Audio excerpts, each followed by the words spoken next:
Alright, after the last video we talked about the nature of stationary points, maximum, minimum and points of inflection. And now we have to go about finding stationary points. I'm going to do some examples here on this video with using the calculator and not using the calculator as well. Before we get going though, just a few reminders about graphing in general here. And these two that you would have known about for a long time now. To find the x-intercept, sometimes known as the zero, make y equals 0. To find the y-intercept, you make x equals 0. Okay, and solve for y. Factorisation is really important with these. Obviously, for non-calculator questions especially. And remember to remove common factors when you factorise to make it a little bit easier. So let's get started. We're talking about the types of x-intercepts.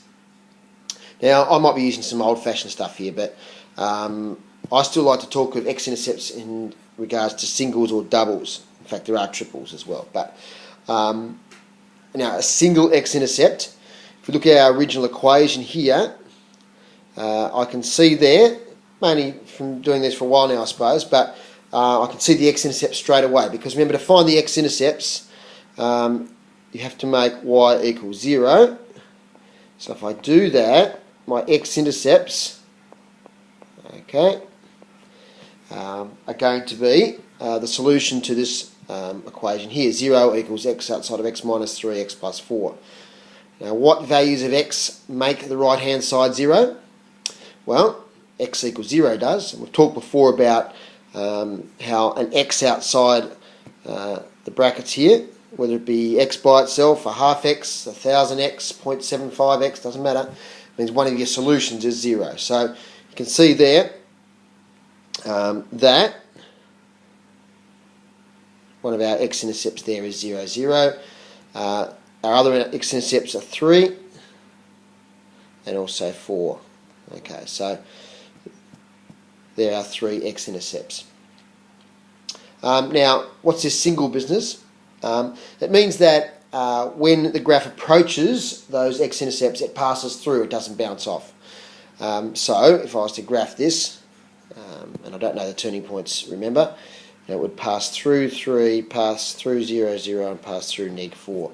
So single zeros or x-intercepts are ones that pass through, and they're characterised by single powers here, here, and here. So in other words, it's x by itself, it's x minus 3, it's x plus 4. There's no squared or cubed situations there with regard to the brackets. Alright, contrast that with a double x-intercept. With this, the bracket has a power of 2, or there's an x squared outside the bracket. Okay, I might do one of those in a sec, but let's look at this one here first of all. Here we go. Now, the solution, if we find the x-intercepts, remember we make y equals 0. So 0 equals x minus 3 squared x plus 4. The solutions to that are positive 3 and negative 4. So hence here I've got positive 3 and negative 4 there as my x-intercepts. Now, due to the fact that the bracket here, x minus 3 squared, here has got a square power, or it's squared, so it's a power of 2, degree 2. When we approach here, 3 this time, instead of going through, it bounces off. Okay, and because the negative 4 has no power associated with it, it's single bracket, power of 1, the graph passes through there. So looking at the last two slides, here, if the bracket isn't raised to a power, or the x outside the bracket isn't raised to a power, the graph passes through those points. If the bracket is raised to a power of 2, it bounces off. Okay, when I was at school I used to call those double zeros. I suppose they're still called that, but it bounces off there. If you had x squared outside a bracket, I'll just squeeze this one in the bottom corner here, so you had x squared outside of x plus 3, okay, that would mean at 0, 0 the graph would bounce there. So if I just quickly just rub a set of axes here, we've got negative 3 and we've got 0 there. So at 0, 0 it would bounce off and pass through at negative 3. Talk here about the dominant term, which really determines the shape of the graph. And if you look at quadratics first here, we're looking at what the power of A is. Sorry, not the power, the sign of A is there. Okay, if A is a positive number, we have this smiley face sort of graph there. Okay, if A is a negative number, graph is inverted. Okay, the sad face type of graph. So it's determined by the coefficient of the x squared term. Positive, that shape; negative, that shape. With cubics, remember cubics can be drawn in a couple of different ways. With a point of inflection, like those two there, or with a maximum and minimum, like those two there. And once again, there's two different scenarios. It's all to do with the coefficient of the x cubed term, so that A there. If it's positive, you can either get this top right to bottom left scenario. Okay, so you've got minimum and maximum there and there. Or the positive inflection. Okay, so you can see that there. Once again, bottom right to bottom, sorry, top right to bottom left. If the coefficient of x cubed is negative, okay, it's the reverse. You've got that scenario, bottom right to top left, and that one there as well. So the dominant term can determine the shape of your graph. Okay, finding stationary points. Finding maximum or minimum points, finding points of inflection, those sorts of things. In doing that, it's a simple process. If you get in your head early on, it can stay with you throughout all these questions, whether we're applying it to a practical situation or not. But to find stationary points, we make the derivative equal 0 and then solve for x. Because remember, derivative is all about gradient, all right? And when the gradient is 0, we have a stationary point, whether it be a point of inflection or a maximum or minimum. So we know, for example, that when we get to a maximum, the gradient at that point, the horizontal line is 0. Okay, so if we find that gradient, if we find the derivative, which is the gradient of the graph, and make it equal to 0 and solve for x, okay, we can find where those stationary points are. So if we do that, that gives us the x coordinate of the stationary point. To find the y coordinate, we then substitute that x value back into the original equation. Okay, there we go. Alright, so I'm going to do a non-calculator example first. And this one is x cubed minus 3x. So let's get stuck into this one. First of all, let's find ourselves the x-intercept. And to do that, okay, we're going to make y equals 0. Now, when I talk y, I'm talking f of x. Okay, that's in function notation there. But it's okay to use y and x throughout this problem. So if I make y equals 0, 0 equals x cubed minus 3x. Now we need to factorise x cubed minus 3x. So we see a common factor there is x. Okay, so it's x outside of x squared minus 3. Alright. Now, you might think, well, how are we going to factorise x squared minus 3? Now, we've talked about difference of perfect squares this year and in previous years. Now 3 is not a perfect square, but we can still factorise it. Okay, it can become x minus the square root of 3, x plus the square root of 3. Okay, so x minus root 3, x plus root 3. So don't be put off and think, well, x squared minus 3, hey, it's not 9 or it's not 16 or it's not 25, how can I factorise it? It can still be factorised. So if we look at our x-intercepts, if we solve that equation now, our x-intercepts are going to be, because there's an x outside the bracket, one of them is going to be 0, 0. Another one is going to be square root of 3, comma 0. And the third one is going to be negative square root of 3, comma 0. Now a y-intercept, okay, to find that we'd make x equals 0, and obviously if x equals 0, here and here, the y-intercept is going to be 0, 0. And we know that anyway, because if your x-intercept is 0, 0, your y-intercept is going to be the same. Okay, next thing we're going to look at is our dominant term. If you look at our equation here, remember the dominant term, in this is a cubic, is the highest, the highest power there is 3. So it's the coefficient of the x cubed term, so it's going to be a positive term. So dominant term is positive.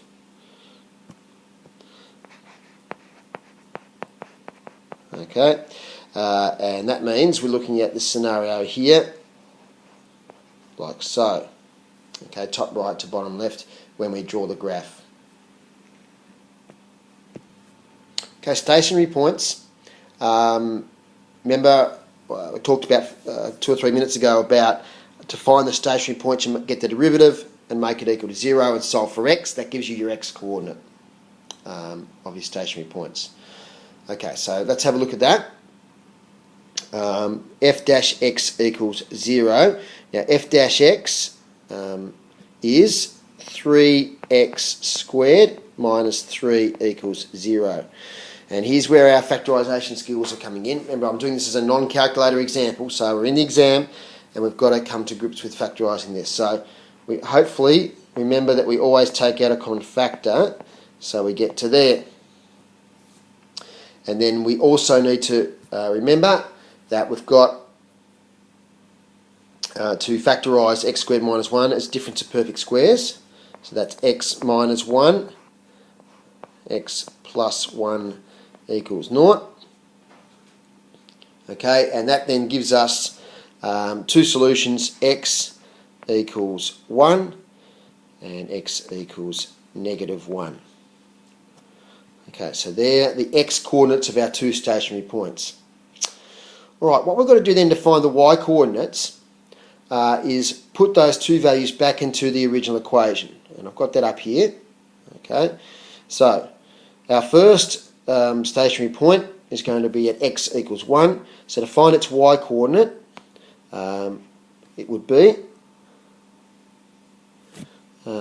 f of 1, because I'm putting it back into the original, is 1 cubed minus 3 times 1 equals negative 2. Okay, so we've got a stationary point at 1 comma negative 2. And then the other stationary point we put in negative 1, so it's negative 1 cubed minus 3 times negative 1 equals negative 1 plus 3 equals 2. So we've got a stationary point at negative 1 comma, negative 1 comma 2.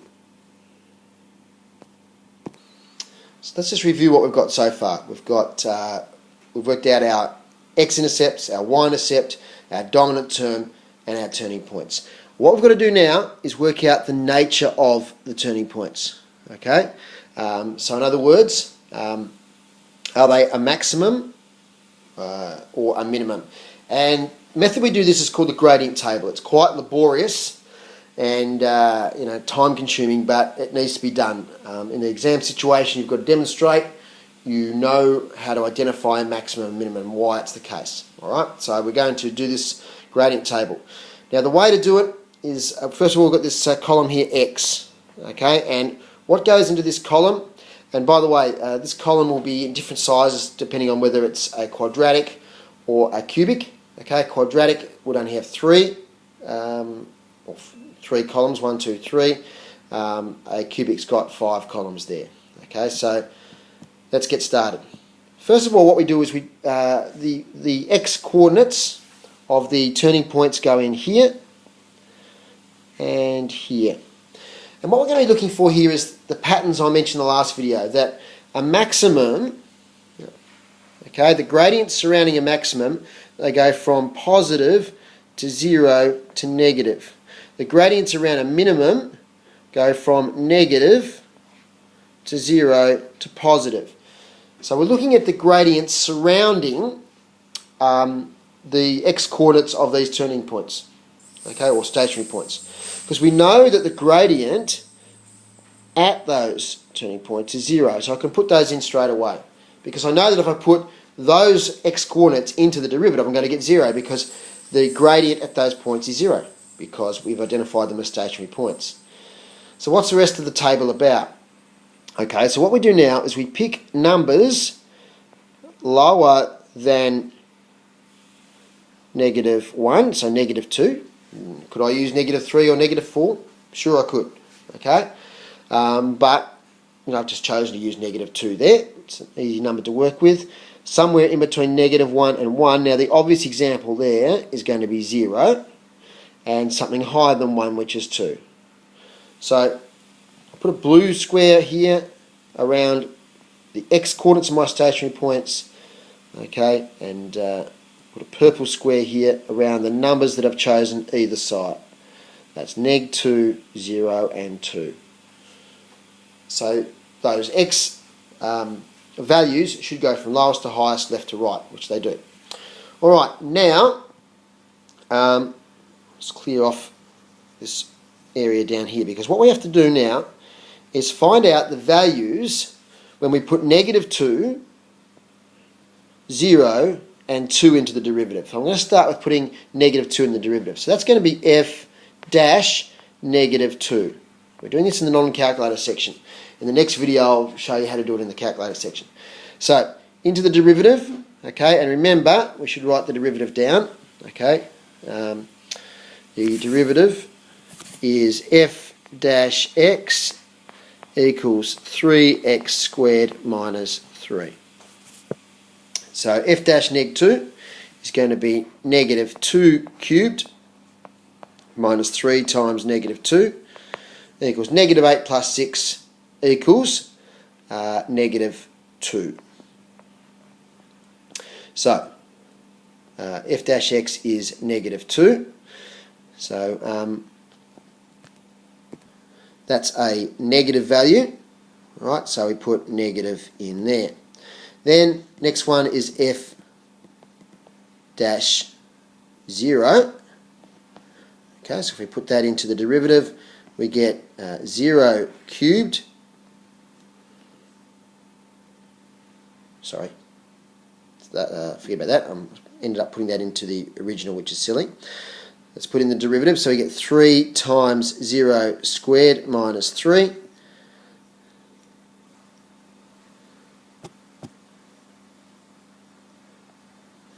equals -3. Now I've just made the classic mistake I just realised, and this is one that you can make also, is when I did f of -2, I actually put -2 back into the original, not the derivative. It's a mistake I always tell my students not to do, and I did it myself. So let's go back to -2. It's going to be 3 times -2 squared minus 3 equals, that's going to be that's going to be 12 minus 3 equals 9, which means when I put -2 in, I get a positive. Sorry about that. So I've got negative there. Now, the last one is f dash 2 equals 3 times 2 squared minus 3 equals 12 minus 3 is 9, and we get a positive value there. Okay, so what we did there is we took those numbers that I've got the purple border around, the numbers surrounding the x coordinates of my stationary points, into the derivative. Now I'm just going to draw in this slope thing here, I'm just going to draw those gradients. So we've got positive, we've got 0 there, and we've got negative there, and we've got 0 there and positive there. Now you can sort of almost see that I've drawn the pattern of, okay, if I just draw this a different colour, I'll erase it in a moment, but you can almost see there maximum, minimum. Okay, we can just about see that there already. So now, once we've drawn our gradient table, we have to demonstrate, using the information we've got, which of these stationary points is a maximum, which one's a minimum. Okay, remember here, we've got my two stationary points that we looked at before. Now we have to identify which one's a minimum, which one's a maximum. So let's start with the -1, 2 point. Okay, this one here. So, -1, 2 is a maximum. Okay, because we've got that pattern of positive, 0, negative gradients.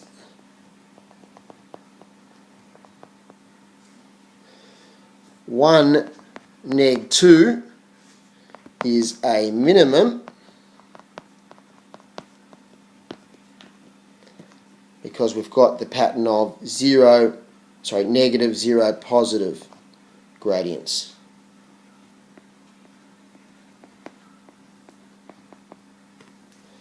There we go, we've identified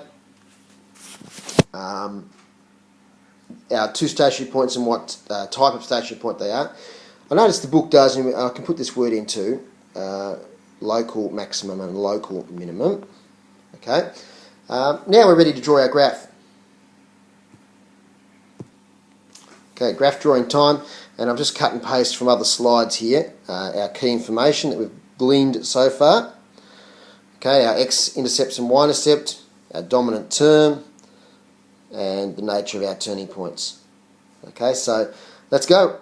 Drawing the graph. So we've got, let's see, let's start with the x-intercepts, or the zeros. We've got -√3 and √3 there. Now, √3 is greater than 1, so our turning points here are going to be 1, which we'll put about there, and are going to be -1, which we'll put about there. And the y-coordinate of my first turning point is -2. So put that there, and we've got y-coordinate of 2 up here.